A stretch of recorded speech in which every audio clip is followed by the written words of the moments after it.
जय हिंद दोस्तों, स्वागत है आप लोगों का आपके अपने चैनल टारगेट एजुकेशन में। दोस्तों, आशा करते हैं कि आप सभी अच्छे होंगे। दोस्तों, आज मैं आप लोगों के लिए बीपीएससी प्राथमिक शिक्षक भर्ती परीक्षा के लिए सेट नंबर 4 लेकर आया हूं। जी हां, 1 से लेकर 3 तक के सेट आप लोगों को रिवीजन करवा चुके हैं, तो यह सेट 4 है। और दोस्तों, यह सेट एडुटेरिया प्रकाशन का है। यह प्रैक्टिस सेट आप लोगों के लिए बीपीएससी प्राथमिक शिक्षक भर्ती परीक्षा के लिए काफी सहायक सिद्ध होगा। तो दोस्तों, आप इसे शुरू से अंत तक देखें, और अगर आप मेरे चैनल पे नए हैं तो चैनल को सब्सक्राइब जरूर कर ले। तो दोस्तों, आइए शुरू करते हैं आज का पहला प्रश्न। जी हाँ, इसे कुछ बड़ा कर लेते हैं ताकि आप लोगों को देखने में आसानी हो। तो दोस्तों, आज का पहला प्रश्न है कि व्यायाम मंडल की स्थापना 1896 में पुणे में किसके द्वारा की गई थी। दोस्तों, इसका सही आंसर हो जाएगा ऑप्शन ए, दामोदर हरि चापेकर के द्वारा। जी हाँ, दामोदर हरि चापेकर और बालकृष्ण हरि चापेकर ये दोनों भाई थे, और इन्हीं के द्वारा व्यायाम मंडल की स्थापना 1896 ईस्वी में की गई थी। नेक्स्ट है सेकेंड नंबर का, बिहार विद्यापीठ की स्थापना कब हुई थी। तो दोस्तों, बिहार विद्यापीठ की स्थापना हुई थी 6 फरवरी 1921 ईस्वी में। दोस्तों, 6 फरवरी 1921 ईस्वी में बिहार विद्यापीठ की स्थापना हुई, और महात्मा गांधी ने मौलाना मजहरुल हक को बिहार विद्यापीठ का पहला कुलपति बनाए थे। जी हाँ, बिहार विद्यापीठ के पहला कुलपति बने थे मौलाना मजहरुल हक, और ब्रज किशोर प्रसाद को उप कुलपति बनाया गया था, और डॉक्टर राजेंद्र प्रसाद को प्राचार्य। जी हाँ। नेक्स्ट प्रश्न है तीसरा, 1817 ईस्वी का पाइक विद्रोह निम्न में से किस स्थान पर हुआ था। तो दोस्तों, इसका सही आंसर हो जाएगा ऑप्शन सी, ओडिशा। जी हाँ, ओडिशा में पाइक विद्रोह हुआ था 1817 ईस्वी में। नेक्स्ट है 4 नंबर का, निम्नलिखित में से किसने 1875 में कलकत्ता में इंडियन लीग की स्थापना की थी। तो दोस्तों, इसका सही आंसर हो जाएगा option B, Shishir Kumar Ghosh. Next है 5 नंबर का, किस मुगल बादशाह ने इजारा प्रणाली की शुरुआत की थी। दोस्तों, इसका सही आंसर हो जाएगा ऑप्शन डी, जहांदार शाह ने। जी हाँ, जहांदार शाह के द्वारा यह इजारा प्रणाली की शुरुआत की गई थी, और जहांदार शाह ने जजिया कर को समाप्त किया था। नेक्स्ट है 6 नंबर का, पुस्तक 1857 निम्नलिखित में से किसके द्वारा लिखी गई है। दोस्तों, इसका सही आंसर हो जाएगा ऑप्शन बी, सुरेंद्रनाथ सेन। जी हाँ, सुरेंद्रनाथ सेन के द्वारा लिखा गया है पुस्तक 1857। दोस्तों, कुछ 1857 के बारे में कुछ महत्वपूर्ण पुस्तक है, तो इसमें से 1857 यह एस एन सेन के द्वारा लिखी गई है।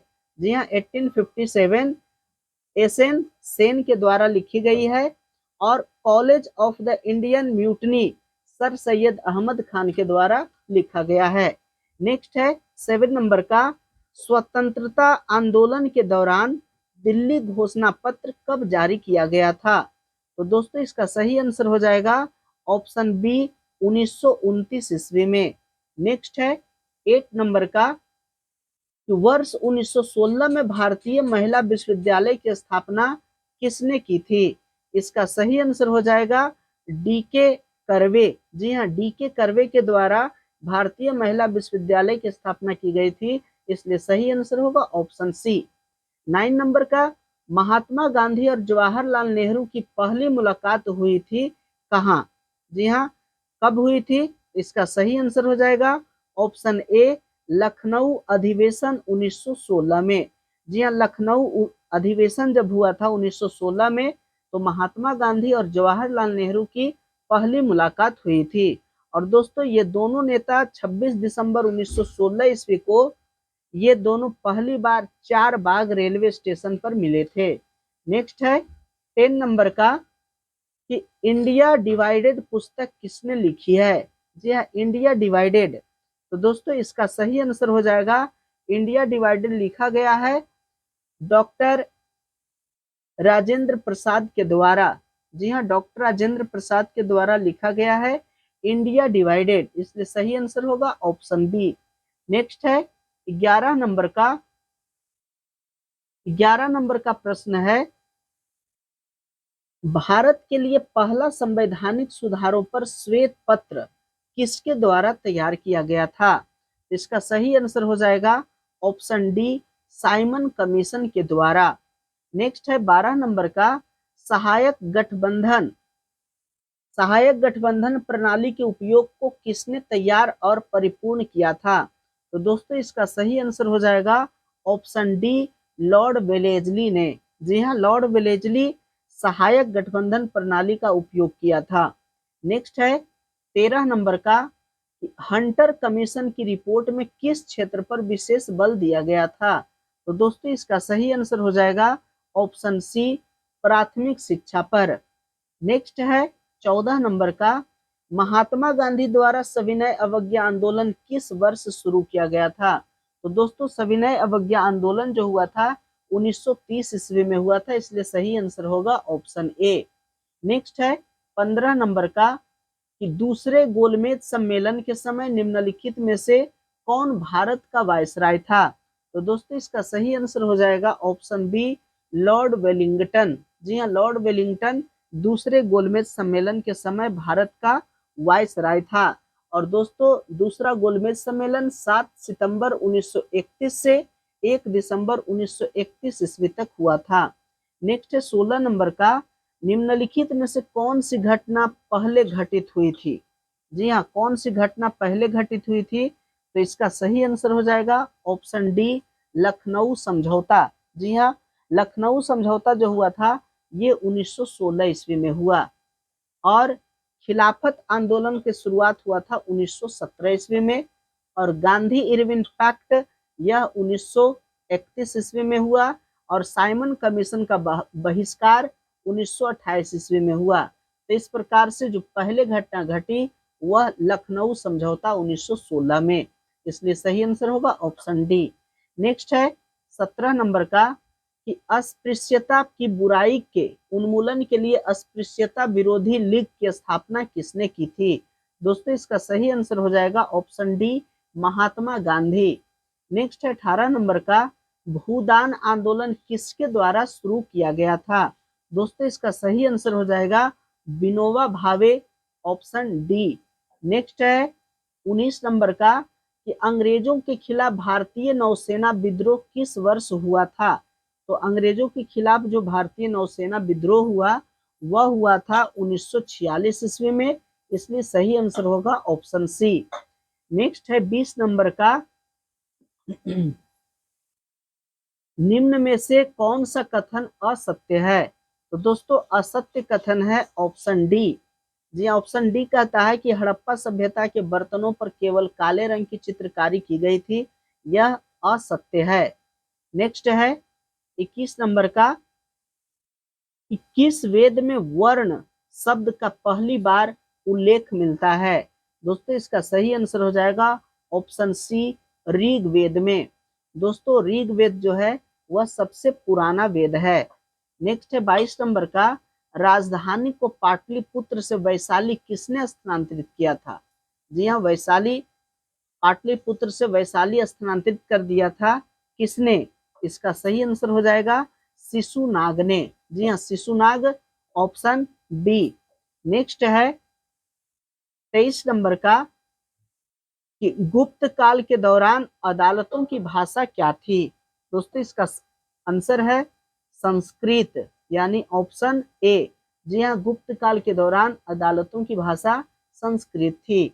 नेक्स्ट है 24 नंबर का, हर्षवर्धन प्रशासन के बारे में गलत कथन का चयन करें। तो दोस्तों इसमें से गलत कथन है ऑप्शन सी, सती प्रथा प्रचलित नहीं थी।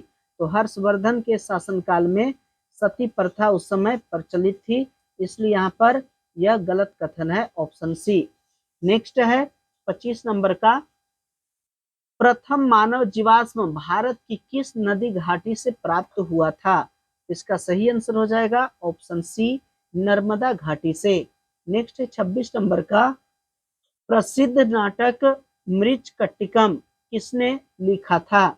इसका सही आंसर हो जाएगा ऑप्शन बी, शूद्रक ने। जी हाँ, शूद्रक के द्वारा ही यह जो नाटक है मृच्छकटिकम वह लिखा गया था। नेक्स्ट है 27 नंबर का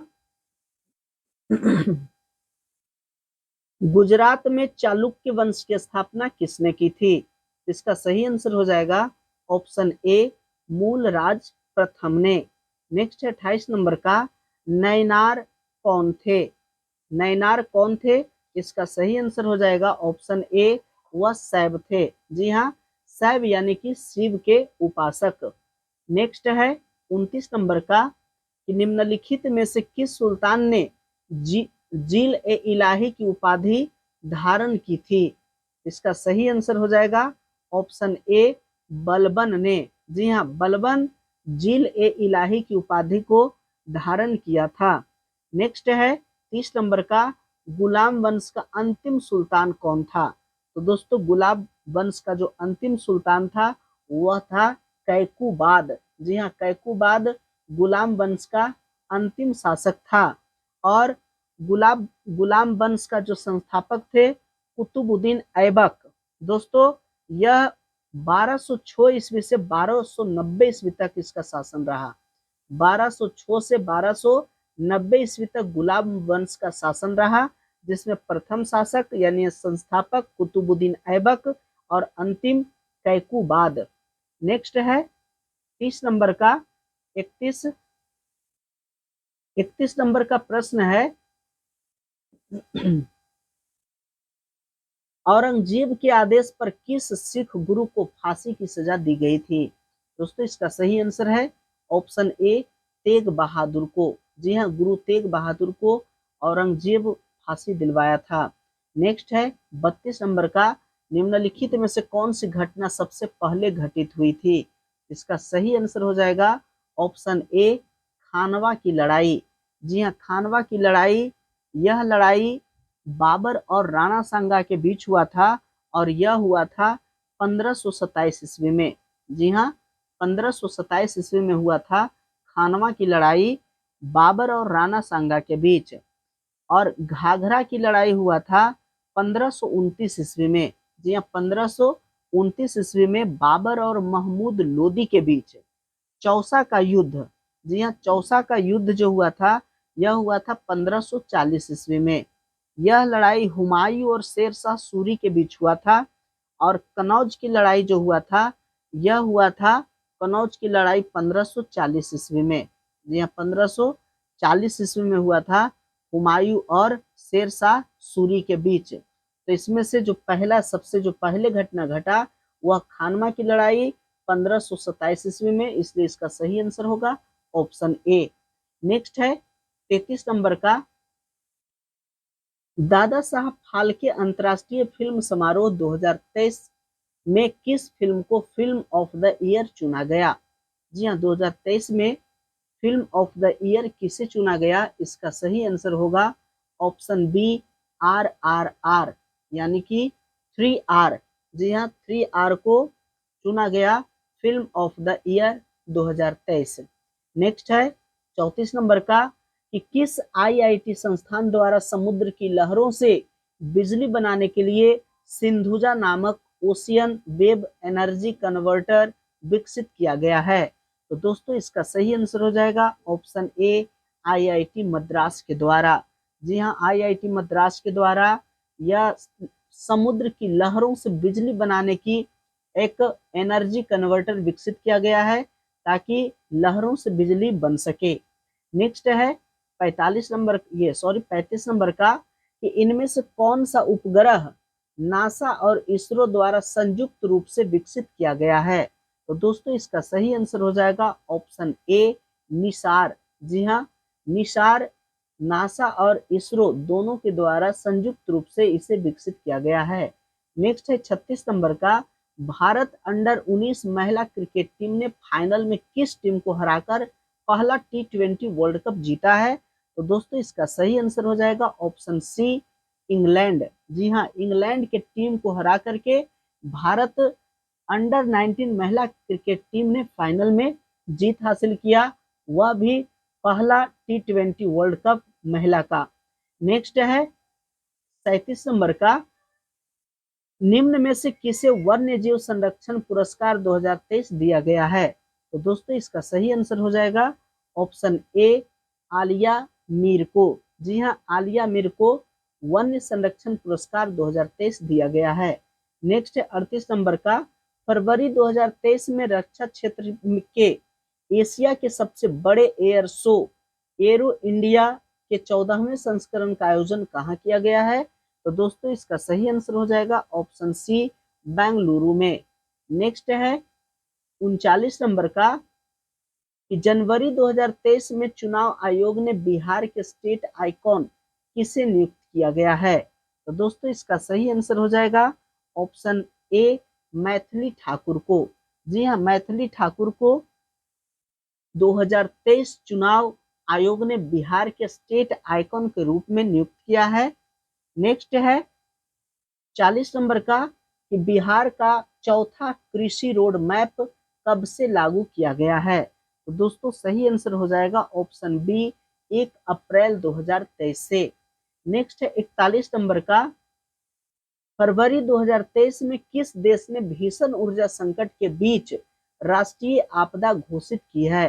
तो दोस्तों इसका सही आंसर हो जाएगा ऑप्शन सी, दक्षिण अफ्रीका ने।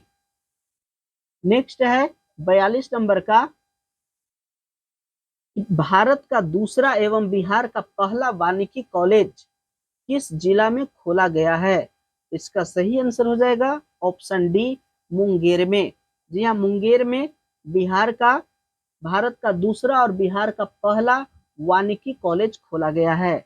नेक्स्ट है 43 नंबर का, कि नीति आयोग द्वारा भारत में पहली बार आकलित बहुआयामी निर्धनता के संदर्भ में देश के किस राज्य में बहुआयामी निर्धनता का स्तर सर्वाधिक है? तो दोस्तों इसका सही आंसर हो जाएगा ऑप्शन बी, बिहार में। जी हाँ, बिहार में ऐसा आकलन किया गया है कि बिहार में निर्धनता जो है वह सबसे अधिक है। नेक्स्ट है 44 नंबर का, शिक्षा के विकास के लिए विश्व का सर्वोत्तम सम्मान ईदान पुरस्कार, जी हाँ, ईदान पुरस्कार 2022 निम्नलिखित में से किसे प्रदान किया गया है? तो दोस्तों इसका सही आंसर हो जाएगा ऑप्शन ए, रुक्मिणी बनर्जी को। जी हाँ, रुक्मिणी बनर्जी को यह ईदान पुरस्कार प्राप्त किया गया है। नेक्स्ट है 45 नंबर का, कि सी इज ए चेंज मेकर योजना निम्नलिखित में से किसके द्वारा शुरू की गई है? दोस्तों इसका सही आंसर हो जाएगा ऑप्शन सी, राष्ट्रीय महिला आयोग के द्वारा। नेक्स्ट है 46 नंबर का, तरुण भारत संघ नामक समूह संबंधित है किससे? इसका सही आंसर हो जाएगा ऑप्शन सी, पुरानी झीलों को पुनः निर्मित करने में। जी हाँ, तरुण भारत संघ पुरानी झीलों को पुनः निर्मित करने से संबंधित है। दोस्तों अगर आप मेरे चैनल को अभी तक सब्सक्राइब नहीं किए हैं, चैनल को सब्सक्राइब जरूर कर ले, बेल आइकन को जरूर दबाइए ताकि इसी प्रकार की महत्वपूर्ण वीडियो की नोटिफिकेशन आप लोगों तक आसानी से पहुंच सके। तो नेक्स्ट है 47 नंबर का, कि संयुक्त राष्ट्र खाद्य एवं कृषि संगठन का मुख्यालय कहाँ स्थित है? तो दोस्तों यह मुख्यालय इटली में स्थित है, इसलिए सही आंसर होगा ऑप्शन बी। नेक्स्ट है 48 नंबर का, उत्तरी ध्रुव पर पहुंचने वाला विश्व का प्रथम व्यक्ति पुरुष में वह कौन थे? इसका सही आंसर हो जाएगा ऑप्शन सी, रॉबर्ट पियरी। जी हाँ, रॉबर्ट पियरी उत्तरी ध्रुव पर पहुंचने वाला विश्व का प्रथम व्यक्ति थे।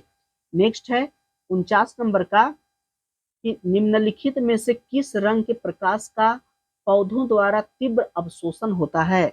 इसका सही आंसर हो जाएगा ऑप्शन सी, नीला एवं लाल रंग के द्वारा। नेक्स्ट 50 नंबर का, कि पौधों की कोशिकाओं में कार्बोहाइड्रेट का संचय किस रूप में होता है? तो दोस्तों पौधा जो कार्बोहाइड्रेट को संचय करता है वह स्टार्च के रूप में करता है, इसलिए सही आंसर होगा ऑप्शन सी। नेक्स्ट है 51 नंबर का। जी हाँ, 51 नंबर का प्रश्न आप लोग के सामने, हरे पादप में उपस्थित अवर्णी लवक यानी कि ल्यूकोप्लास्ट का कार्य क्या है? तो दोस्तों अवर्णी लवक यानी ल्यूकोप्लास्ट का कार्य है कि खाद्य संग्रहण में सहायता करना, इसलिए सही आंसर होगा ऑप्शन डी। नेक्स्ट है 52 नंबर का, निम्न में से मूत्राशय में पाई जाने वाली पेशी कौन सी है? तो दोस्तों इसका सही आंसर हो जाएगा ऑप्शन ए, अरेखित पेशी। नेक्स्ट है 53 नंबर का, कि टोकोफेरॉल किस विटामिन का रासायनिक नाम है? जी हाँ, टोकोफेरॉल किसका नाम है? तो सही आंसर हो जाएगा ऑप्शन ए, विटामिन ई का। जी हाँ, विटामिन ई का जो रासायनिक नाम है वह है टोकोफेरॉल। नेक्स्ट है 54 नंबर का, एड्स रोग निम्न में से किसके कारण होता है? तो दोस्तों इसका सही आंसर हो जाएगा ऑप्शन सी, HIV के कारण। जी हाँ, HIV ह्यूमन इम्यूनो वायरस, जी हाँ, यह HIV के कारण एड्स नामक रोग उत्पन्न होता है। नेक्स्ट है 55 नंबर का, मनुष्य की अमाशय की दीवार से स्रावित होती है। तो मनुष्य की अमाशय की दीवार से क्या स्रावित होती है? इसका सही आंसर है ऑप्शन ए, जठर रस। और जठर रस के कारण जो है वो हमारे भोजन को पचाने में सहायता करता है। नेक्स्ट है 56 नंबर का, वृक्क की रचनात्मक एवं क्रियात्मक इकाई क्या कहलाता है? तो दोस्तों यह कहलाता है नेफ्रॉन। जी हाँ, नेफ्रॉन कहलाता है, इसलिए सही आंसर होगा ऑप्शन बी। नेक्स्ट है 57 नंबर का, उड़ते हुए विमान की ऊंचाई किस यंत्र से मापी जाती है? तो दोस्तों उड़ते हुए विमान के ऊंचाई को मापने के लिए अल्टीमीटर का उपयोग किया जाता है, इसलिए सही आंसर होगा ऑप्शन ए। नेक्स्ट है 58 नंबर का, 58 में दिया गया है कि ऊर्जा संरक्षण सिद्धांत का अर्थ क्या है? जी हाँ, ऊर्जा संरक्षण सिद्धांत का अर्थ क्या है? सही आंसर हो जाएगा ऑप्शन डी, ऊर्जा का न तो सृजन किया जा सकता है और ना ही विनाश। यह ऊर्जा संरक्षण सिद्धांत कहता है कि ऊर्जा का न तो सृजन किया जा सकता है और ना ही विनाश किया जाता है। नेक्स्ट है 59 नंबर का, कि डिग्री सेल्सियस तथा फ़ारेनहाइट स्केल के मध्य संबंध को दर्शाया जा सकता है किसके द्वारा? तो दोस्तों इसका सही आंसर हो जाएगा ऑप्शन सी। जी हाँ, C/5 बराबर होता है F-32/9।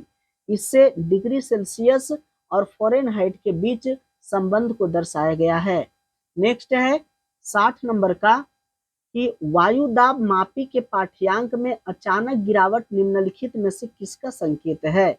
जब वायु दाब के मापी जो पाठ्यांक है उसका अगर अचानक अगर गिरता है दोस्तों, तो यह संकेत देता है कि तूफानी मौसम का। जी हाँ, अगर अचानक वायु दाब मापी यंत्र का अगर पाठ्यांक अगर अचानक गिरता है तो वह तूफानी मौसम का संकेत देता है, इसलिए सही आंसर होगा ऑप्शन बी। नेक्स्ट है 61 नंबर का, कि ध्वनि की चाल का विभिन्न माध्यमों में अवरोही क्रम क्या है? अवरोही मतलब होता है घटते क्रम में उसका वेग क्या है? तो दोस्तों इसका सही आंसर हो जाएगा ऑप्शन सी। जी हाँ, सबसे अधिक वेग होता है ठोस में, उसके बाद द्रव में और सबसे कम गैस में, इसलिए सही आंसर होगा ऑप्शन सी। नेक्स्ट है 62 नंबर का, कि विद्युत का उत्तम चालक कौन सा है? जी हाँ, विद्युत का उत्तम चालक क्या है? इसका सही आंसर हो जाएगा ऑप्शन डी, चांदी। जी हाँ, चांदी जो है विद्युत का सर्वोत्तम चालक है, सबसे ज्यादा चालक का गुण चांदी में होता है। नेक्स्ट है 63 नंबर का, सिल्वेनाइट निम्न में से किसका अयस्क है? तो दोस्तों इसका सही आंसर हो जाएगा ऑप्शन ए, सोना का। जी हाँ, सोना का जो अयस्क है वह है सिल्वेनाइट। नेक्स्ट है 64 नंबर का, रासायनिक रूप से शुष्क बर्फ क्या है? जी हाँ, शुष्क बर्फ किसे कहा जाता है? सही आंसर हो जाएगा ऑप्शन बी, ठोस कार्बन डाइऑक्साइड को। जी हाँ, ठोस कार्बन डाइऑक्साइड को ही शुष्क बर्फ कहा जाता है। नेक्स्ट है 65 नंबर का, कि किसी तत्व के परमाणु में अधिकतम कक्षों की संख्या कितनी होती है? यह किसी भी तत्व के परमाणु में अधिकतम अधिकतम जो संख्या होता है कक्ष का वह होता है 7। जी हाँ, 7 कक्ष होता है। नेक्स्ट है 66 नंबर का, कि सभी निष्क्रिय गैसों की संयोजकता कितनी होती है? जी हाँ, निष्क्रिय गैसों की संयोजकता कितनी होती है? सही आंसर होगा ऑप्शन ए, 0। जी हाँ, निष्क्रिय गैसों की जो संयोजकता होती है वह 0 होती है, इसलिए वह निष्क्रिय गैस है। नेक्स्ट है 67 नंबर का, मधुमक्खियों एवं चींटियों के डंक में निम्न में से कौन सा अम्ल पाया जाता है? जी हाँ, मधुमक्खी या चींटी जब हमें काटती है तो जलन महसूस होता है। तो वह जलन महसूस दोस्तों इसलिए होता है क्योंकि मधुमक्खी या चींटी डंक मारने पर वहां कुछ अम्ल को छोड़ देता है। तो वह अम्ल कौन सा होता है? तो दोस्तों सही आंसर हो जाएगा ऑप्शन बी, फॉर्मिक अम्ल। जी हाँ, फॉर्मिक अम्ल के कारण ही मधुमक्खी या चींटी के डंक से जलन महसूस होता है। नेक्स्ट है 68 नंबर का, परम शून्य ताप का मान कितना होता है? जी हाँ, परम शून्य ताप का मान कितना होता है? सही आंसर हो जाएगा ऑप्शन डी। जी हाँ, -273 डिग्री सेल्सियस। -273 डिग्री सेल्सियस को परम शून्य ताप कहा गया है। नेक्स्ट है 69 नंबर का, मोनोजाइट किस धातु का अयस्क है? जी हाँ, मोनोजाइट। सही आंसर हो जाएगा मोनोजाइट का ऑप्शन डी, थोरियम। जी हाँ, मोनोजाइट थोरियम का अयस्क है। नेक्स्ट है 70 नंबर का, 70 में दिया गया दोस्तों कि निम्न में से रोल्ड गोल्ड का संघटक क्या है? जी हाँ, रोल्ड गोल्ड का संघटन क्या है? तो सही आंसर हो जाएगा ऑप्शन सी, तांबा 90%, एल्युमिनियम 10%। जी हाँ, तांबा 90% और एल्युमिनियम 10% मिलाने से रोल गोल्ड बनता है। नेक्स्ट 71 नंबर का, ब्यूटेन का रासायनिक सूत्र क्या होता है? जी हाँ, ब्यूटेन का रासायनिक सूत्र क्या होता है? सही आंसर है ऑप्शन ए, C4H10। याद रखिएगा, C4H10 यानी ब्यूटेन। जी हाँ, ब्यूटेन का जो रासायनिक सूत्र होता है C4H10। नेक्स्ट है 72 नंबर का, वाक एवं अभिव्यक्ति की स्वतंत्रता के अंतर्गत निम्न में से कौन शामिल है? जी हाँ, वाक एवं अभिव्यक्ति की स्वतंत्रता से कौन सा संबंधित है? तो यहाँ देखिए कहता है कि प्रेस की स्वतंत्रता, यह है प्रदर्शन एवं विरोध का अधिकार, यह भी है मौन रहने की स्वतंत्रता, यह भी है हड़ताल का अधिकार, ये नहीं है। इसलिए इसका सही आंसर हो जाएगा ऑप्शन डी, 1, 2 और 3। 1, 2 और 3 वाक एवं अभिव्यक्ति की स्वतंत्रता से संबंधित है। नेक्स्ट है 73 नंबर का। जी हाँ, 73 नंबर का प्रश्न आप लोगों के सामने, संविधान के किस अनुच्छेद में यह वर्णित है कि राज्य न्यायपालिका को कार्यपालिका से पृथक करेगा? किस अनुच्छेद के अंतर्गत है? तो दोस्तों सही आंसर हो जाएगा ऑप्शन सी, अनुच्छेद 50 के अंतर्गत है। जी हाँ, अनुच्छेद 50 में यह वर्णित है कि राज्य न्यायपालिका को कार्यपालिका से अलग करेगा। नेक्स्ट है 74 नंबर का, भारत में आम चुनाव किस सिद्धांत पर आधारित है? जी हाँ, आम चुनाव किस सिद्धांत पर आधारित है? सही आंसर है ऑप्शन बी, प्रादेशिक प्रतिनिधित्व पर। जी हाँ, प्रादेशिक प्रतिनिधित्व पर भारत के आम चुनाव निर्भर है, आधारित है। नेक्स्ट है 75 नंबर का, राज्य सरकार के संबंध में स्थानीय सरकार किसका प्रयोग करती है? तो दोस्तों इसका सही आंसर हो जाएगा ऑप्शन ए, प्रत्यायोजित प्राधिकार का। नेक्स्ट है 76 नंबर का, भारतीय संविधान की समवर्ती सूची की धारणा किस देश के संविधान से ली गई है? इसका सही आंसर हो जाएगा ऑप्शन सी, ऑस्ट्रेलिया से। जी हाँ, भारतीय संविधान की समवर्ती सूची का जो धारणा है वह ऑस्ट्रेलिया के संविधान से ली गई है। नेक्स्ट है 77 नंबर का, निम्न में से किसे विधि के समक्ष समानता से छूट प्रदान की गई है? इसका सही आंसर हो जाएगा ऑप्शन ए, राष्ट्रपति को। नेक्स्ट 78 नंबर का, भारत में सूचना का अधिकार अधिनियम कब अधिनियमित किया गया? जी हाँ, सूचना का अधिकार अधिनियम कब अधिनियमित किया गया? तो दोस्तों सही आंसर हो जाएगा ऑप्शन सी, 15 जून 2005 ईस्वी से। नेक्स्ट है 79 नंबर का, संयुक्त राष्ट्र सभा के अनुसार बाल अधिकार के अंतर्गत निम्नलिखित में से कौन सा अधिकार नहीं आता है? जी हाँ, बाल अधिकार के अंतर्गत कौन सा अधिकार नहीं आता है? सही आंसर हो जाएगा ऑप्शन डी, विवाह का अधिकार। जी हाँ, विवाह का अधिकार दोस्तों बाल अधिकार के अंतर्गत नहीं आता है। 80 नंबर का है, कि निम्न में से किस पंचवर्षीय योजना में गरीबी उन्मूलन तथा आत्मनिर्भरता पर बल दिया गया था?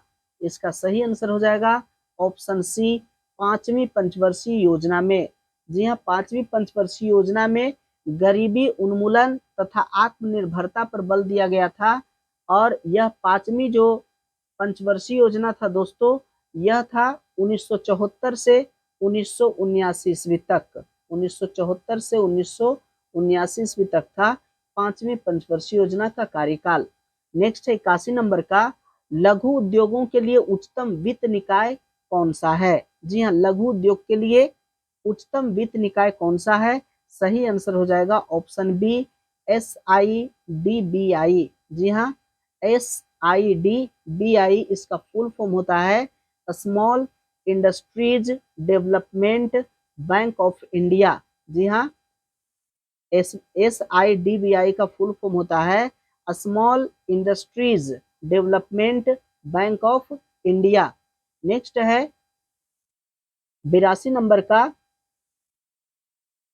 बिहार सरकार द्वारा प्रस्तावित बजट 2023-24 में सर्वाधिक खर्च निम्नलिखित में से किस मद पर किया जाएगा? तो दोस्तों इसका सही आंसर है ऑप्शन ए, शिक्षा पर। जी हाँ, शिक्षा पर ही 2023-24 में सबसे ज्यादा खर्च किया जाएगा। नेक्स्ट है 83 नंबर का, निम्नलिखित में से कौन सी जलधारा प्रशांत महासागर की ठंडी जलधारा है? दोस्तों सही आंसर है ऑप्शन ए, हम्बोल्ट। जी हाँ, हम्बोल्ट जो है वह प्रशांत महासागर की ठंडी जलधारा है। नेक्स्ट है ये 84 नंबर का, भारत में धारणीय विकास के दृष्टिकोण से विद्युत उत्पादन का सबसे अच्छा स्रोत कौन सा है? दोस्तों इसका सही आंसर है ऑप्शन सी, जल विद्युत। जी हाँ, जल विद्युत जो है वह धारणीय विकास की दृष्टि से विद्युत उत्पादन का सबसे अच्छा स्रोत है। नेक्स्ट है 85 नंबर का, जनगणना 2011 के अनुसार भारत की दशकीय वृद्धि दर कितनी है? तो दोस्तों सही आंसर है ऑप्शन सी, जी हाँ 17.7%। नेक्स्ट है 86 नंबर का, कि निम्न में से किस एक के उत्पादन में भारत विश्व में अग्रणी है? तो दोस्तों इसका सही आंसर हो जाएगा ऑप्शन सी, दूध उत्पादन में। जी हाँ, दूध उत्पादन में भारत विश्व में अग्रणी है। नेक्स्ट है 87 नंबर का, इक्को मार्क क्या है? जी हाँ, इक्को मार्क क्या है? दोस्तों सही आंसर है ऑप्शन बी, पर्यावरण अनुकूल उपभोक्ता उत्पादन को नामपत्रित करने की योजना। जी हाँ, पर्यावरण अनुकूल उपभोक्ता उत्पादन को नामपत्रित करने की योजना है इक्को मार्क। नेक्स्ट है 88 नंबर का, कि निम्न में से कौन सी नदी उत्तरी एवं दक्षिणी भारत के बीच पारंपरिक सीमा बनाती है? जी हाँ, उत्तरी एवं दक्षिणी भारत के बीच पारंपरिक सीमा बनाती कौन सी नदी?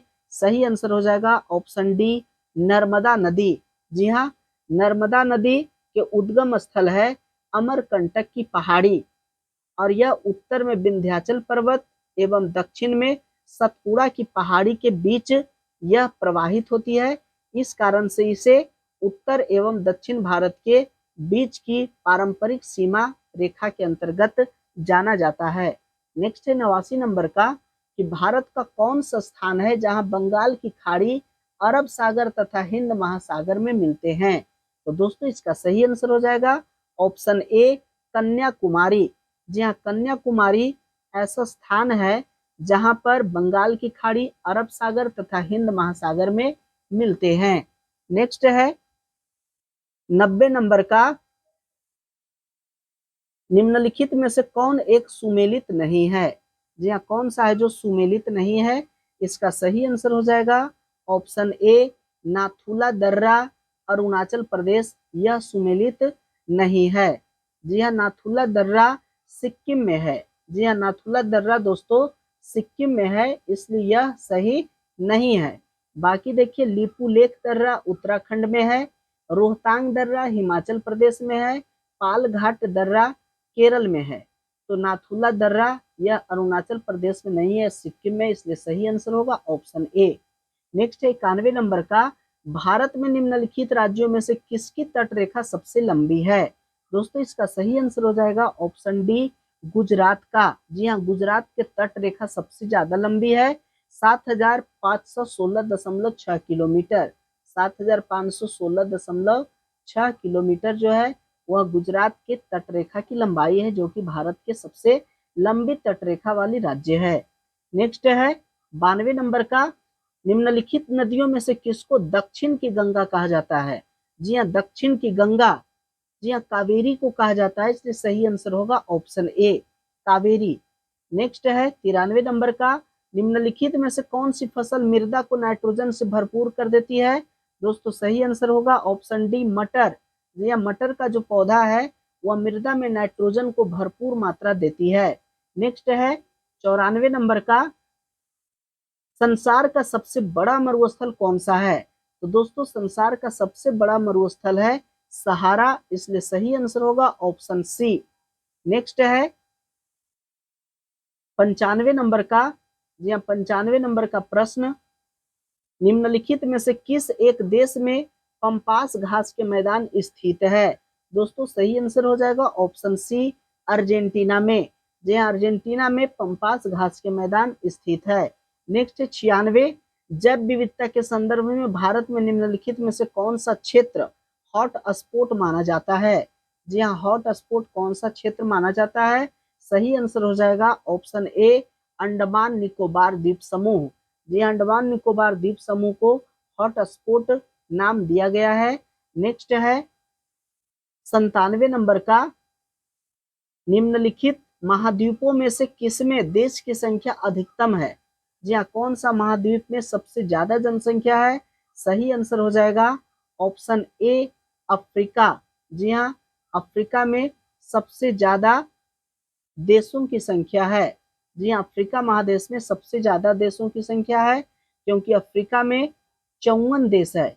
जी हाँ, अफ्रीका में 54 देश है, जबकि एशिया में 48 देश है, और यूरोप में 49 देश है, और दक्षिण अमेरिका में 12 देश है। इस प्रकार से जो सबसे ज्यादा देशों की संख्या है वह है अफ्रीका महादेश में। नेक्स्ट है 98 नंबर का, निम्नलिखित वृक्षों में से कौन सा पारिस्थितिकी मित्र नहीं है? जी हाँ, कौन सा जो है पारिस्थितिकी का मित्र नहीं है? इसका सही आंसर हो जाएगा ऑप्शन बी, यूकेलिप्टस। जी हाँ, यूकेलिप्टस का जो वृक्ष है वो पारिस्थितिकी का मित्र नहीं है, क्योंकि इसका जड़ जो है काफी नीचे जाता है, जिससे पृथ्वी का जल स्तर यानी मिट्टी का जल स्तर काफी नीचे जा रहा है, इसलिए इसे कहा जाता है यह पारिस्थितिकी का मित्र नहीं है। नेक्स्ट है 99 नंबर का, निम्नलिखित में से ऊर्जा में से कौन सी जैविक मात्रा में सर्वाधिक उपयोग की जाती है? या निम्नलिखित ऊर्जा में से कौन सी जैविक मात्रा में सबसे ज्यादा उपयोग की जाती है? इसका सही आंसर हो जाएगा ऑप्शन बी, सौर ऊर्जा। जी हाँ, सौर ऊर्जा सबसे ज्यादा उपयोग की जाती है। नेक्स्ट और लास्ट प्रश्न है आज का 100 नंबर का, निम्नलिखित ईंधनों में से कौन सा न्यूनतम पर्यावरणीय प्रदूषण उत्पन्न करता है? जी हाँ, कौन सा ऊर्जा जो है सबसे कम पर्यावरणीय प्रदूषण उत्पन्न करता है? सही आंसर हो जाएगा ऑप्शन सी, हाइड्रोजन। जी हाँ, हाइड्रोजन जो है वह सबसे कम पर्यावरण में प्रदूषण फैलाता है। दोस्तों तो आशा करते हैं कि ये वीडियो आप लोगों को अच्छा लगा होगा। अगर अच्छा लगा है तो लाइक कीजिए, प्यारा सा कमेंट कीजिए, अपने दोस्तों के साथ शेयर कीजिए, और अगर अभी तक मेरे चैनल को सब्सक्राइब नहीं किए तो सब्सक्राइब कर ले, बेल आइकन को जरूर दबाइए, ताकि इसी प्रकार की महत्वपूर्ण वीडियो की नोटिफिकेशन आप लोगों तक आसानी से पहुंच सके। वीडियो देखने के लिए बहुत बहुत धन्यवाद।